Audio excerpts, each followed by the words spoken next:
Envisage de régulariser le statut d'un demi-million de travailleurs sans papier.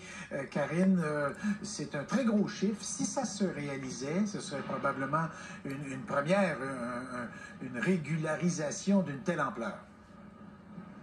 Oui, 500 000 personnes, c'est beaucoup, un demi-million. Effectivement, il y a des négociations, présentement des discussions avec les partenaires. Donc, le gouvernement fédéral et ses partenaires, on tente d'établir les balises de ce nouveau programme.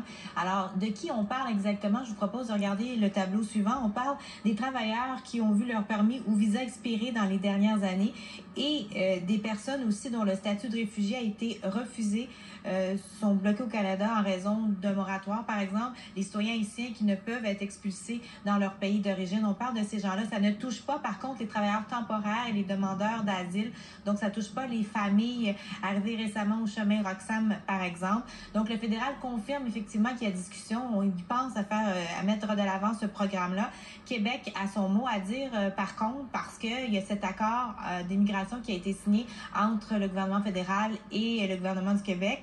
D'ailleurs, le fondateur du comité d'action de personnes sans statut, M. André, qui dit espérer que M. Legault soit généreux parce que ça fait trop longtemps que les sans-papiers là sont sans statut. Alors, il espère que le gouvernement Legault va collaborer.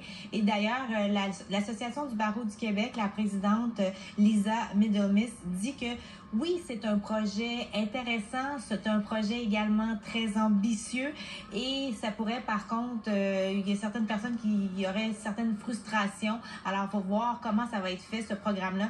Mais on est loin de le mettre en place parce que vraiment, c'est encore embryonnaire. C'est dans l'air. Le gouvernement fédéral dit qu'on travaille là-dessus, mais pour l'instant, il n'y a pas de date précise quand ça sera mis en branle. Très bien. On parlera à un avocat, d'ailleurs, spécialisé en immigration dans un instant sur cette question. Merci, Karine. Au revoir.